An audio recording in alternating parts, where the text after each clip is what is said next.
After millennials of revolving around Mars, a massive asteroid called Pi is advancing toward Earth and will crash in 8 years, which could wipe out humanity. As the world panics, the UN discusses the situation and allows China to form the Project United Nations Moon Shield or UNMS. The plan is to make a huge base on the moon, build a supernuclear weapon called cosmic striking hammers, use this weapon to destroy Pi, and use the moon's orbit as a shield to save Earth from the resulting debris. UA applies to go to the moon and the interviewer isn't impressed by him describing himself as a middleman and average. Instead of an engineering position, he's offered maintenance.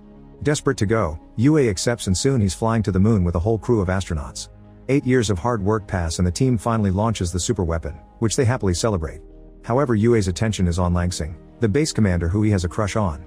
In his free time, he practices how he could confess his feelings, and he's always there at the door whenever she comes back. However, Langsing doesn't even know who he is. Sometime later, UA stays in his room listening to music while trying to write a good confession letter. Meanwhile, Langsing receives terrible news. A solar storm has caused one of the missiles to go off course and some asteroid debris has escaped the lunar orbit. In 27 minutes, those asteroid fragments will destroy the base. Langsing immediately raises the alarm and orders everyone to evacuate. But since UA has his headphones on, he doesn't hear any of this and stays in his room. All the astronauts rush to get in the evacuation rockets and finally abandon the moon. It isn't until UA looks through the window that he learns about this. He immediately gets on a car and drives as fast as he can, noticing that all the rockets have left except for one. UA starts going faster as he tries using the radio, however the debris is too close and it gets in the way of the communications system. There's a crater ahead and UA tries to jump over it instead of avoiding it, but he ends up falling. At that moment, Langsing launches the last rocket, leaving UA stranded on the moon. UA climbs out of the crater as the asteroid debris crashes on the moon. He starts running around dodging the rocks to reach the base, which soon begins getting destroyed as well. Now UA also has to dodge the falling pieces of building as the base goes down.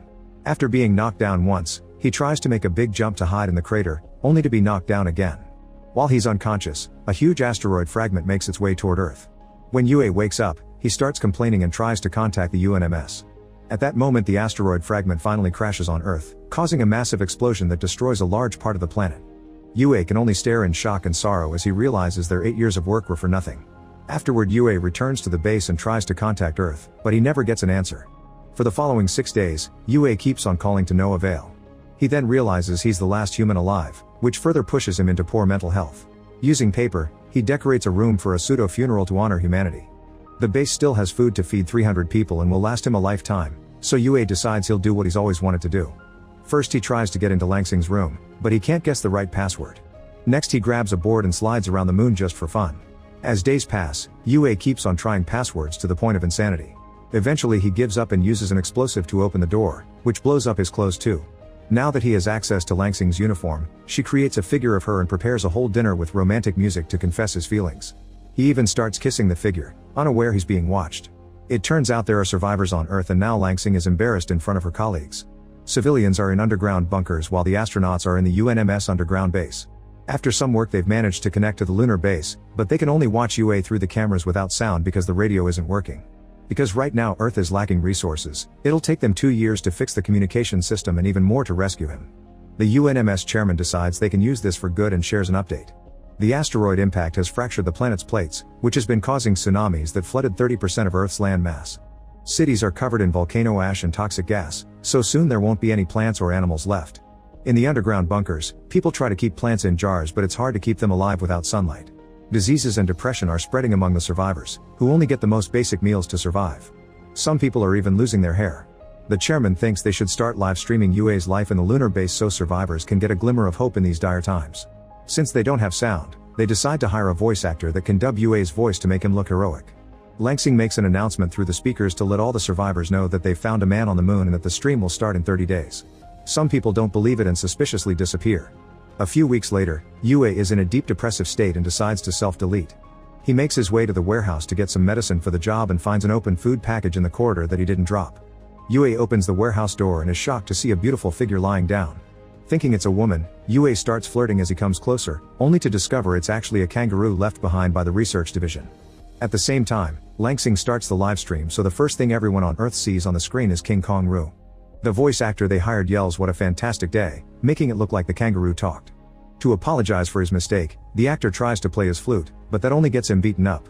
Thankfully the survivors assume the audio is delayed and don't think the kangaroo is actually talking, so Langsing decides they'll make the voice actor narrate instead. On the lunar base, Yue reads the research regarding Kong, learning he's aggressive and gluttonous, which is why he's been raiding the pantry. He grabs a shovel and goes back into the warehouse to get the medicine. When Kong appears behind him, Yue waves the shovel only for it to break. Then Kong grabs the handle and bends it before beating Yue up. Next, Yue dresses up as a female kangaroo and tries to keep Kong distracted, but when he's about to reach for the medicine, Kong brings him down and tries to do the naughty to him. This causes the mask to fall off and Yue gets kicked off the warehouse. Moments later, Kong starts advancing into other parts of the base. Then Yue appears with a Gatling gun that he just 3D printed and opens fire, shooting plastic balls at Kong as he chases him around the base. However, Kong suddenly turns around and starts chasing Yue instead. As the voice actor plays his flute to make the scene epic, Yue and Kong start fighting each other hand to paw. After lots of struggle, they knock each other down at the same time. The UNMS is worried about him and tries to contact him again. When Yue wakes up, he hears some static on the radio. There are no words, but he cries because he sees this as a sign that there are survivors on Earth. What Yue and the UNMS don't know is that the static was caused by Kong's tail messing with the cables. Yue and Kong stare at Earth as they realize they may have a chance to go home, and they agree on a truce from now on, although Kong punches him anyway. Over 200 days have passed since the incident, and Yue never stops playing a message to try to contact Earth. He and Kong have found their routine, and Yue announces they've become a family. Since it's obvious that Earth won't be coming for them, Yue decides to modify the spacecraft left by the old Apollo 18 mission, hoping he can fly home on his own means. While people in the UNMS discuss if they can use this to help him too, Kong and Yue leave on the car and quickly find the Apollo. Yue runs a test and confirms it'll work after some fixing. The Apollo is brought back to the base, and people on Earth watch Yue work hard on repairing it for multiple days. The UNMS is quite impressed, so they check their profile, realizing he's actually an engineer that somehow ended up in maintenance. Eventually Yue notices that Apollo can only carry 22 pounds, and Kong alone weighs more than that. Feeling like he has no choice, Yue takes Kong for a ride and abandons him in the middle of the moon. However, Kong chases him and quickly gets back on the car. When they return, Yue starts researching a more powerful propulsion system and discovers that the prototype of the superweapon is still stored in the previous base. Kong and Yue leave on the car with a bunch of supplies and only stop traveling at night because the vehicle requires solar power. It'll take them weeks to reach the old base because it's on the other side of the moon, and people on Earth worry that Yue may not make it since the sun only shines on the moon for 14 days per lunar cycle. Soon the UNMS realizes Yue has been driving in the opposite direction to chase the sunlight. The trip will take longer, but he won't get stuck. Now Yue has 41 days to get to the base and can only sleep 4 hours per day. The first few days Yue and Kong keep each other entertained, but eventually the trip begins taking a toll on their mental health. One day Yue wakes up to find Kong driving and talking, but this is just a dream. After accidentally driving into a crate, the duo finally makes it to the old base. Soon Yue finds the warhead and carefully brings it down. Kong suddenly starts pressing a button repeatedly and Yue panics, but thankfully it's just the inspection program. While they're getting ready to go back, an angry Yue locks Kong up in the trunk to keep him away from trouble. Afterward he starts driving to the base, playing music as a distraction. This stops him from hearing the trunk accidentally getting separated from the car. Hundreds of miles later Yue finally notices the missing trunk, but going back for Kong would mean missing the sunlight. At first Yue drives away, but eventually the guilt is too much and he goes back to save Kong. As everyone on Earth celebrate this decision, a happy Kong licks Yue to thank him. In the UNMS, Langsing orders the entire team to find a way to contact an old lunar dog that was left behind by another mission, which hopefully could help Yue. At the same time, Yue and Kong keep on driving without stopping to sleep, otherwise they'll miss sunlight. After staying awake for over 50 hours, they notice that the sunlight is leaving them behind, but they don't give up and speed up. The temperature starts dropping and Yue has to turn on the heat not to freeze to death, which consumes the car's battery even faster. With only 35 miles left to the base, the battery finally dies and the car stops. Yue gives up and comes out to wait for the end. In the UNMS, the team finally gets the dog to start moving, but it's still too far away. They try making it jump over a crater as a shortcut, only for the dog to fall and break. Back to Yue, he keeps thinking about Langsing while staring at her picture on a mirror. Kong starts chasing the reflected light like a cat, giving Yue an idea. He rips off the car's door and uses his tools to transform it into a sled, which he attaches to Kong. Then Yue flashes the light ahead of them and Kong starts chasing it, moving the sled through the moon's surface. Eventually they find a big chasm and Yue makes Kong jump across it while activating some gas tanks that give them the necessary propulsion to make it to the other side. Everyone on Earth celebrates with hope and excitement, and there's an award ready for Yue for when he comes back. Humans gain more hope and work hard on fixing structures while signs of Yue and Kong decorate the bunkers. Thanks to this hard work, the UNMS only needs 3 months to regain communications with the lunar base. 516 days have passed since the incident and Yue is still working on connecting everything, which is harder than he thought because Apollo has outdated technology. One afternoon, Yue gets excited because he finally hears static on the radio again. However, when he turns to Kong, He finally notices him messing with the cables. Yue tests them with his own hand to be sure, and his mind finally breaks as he realizes all his work and suffering has been in vain because he's the only human left. He yells at Kong for a while before the depression takes over his mood again. On Earth, the UNMS still needs a month to finish fixing the comms. Refusing to give up, Langsing uses the speaker system to talk to all the people in the bunkers. He admits Yue isn't a hero, he's an average man they left behind by mistake.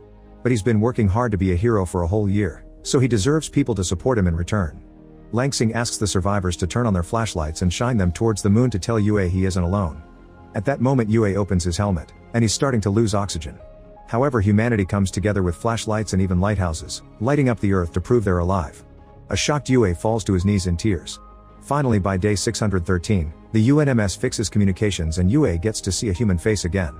After the initial celebration, Yue spends his days talking to the team, who has found the Apollo blueprints and guides him on how to connect the old technology with the new.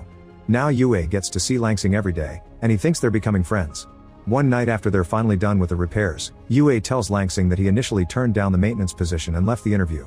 On his way out, he saw Langsing and her smile made him change his mind.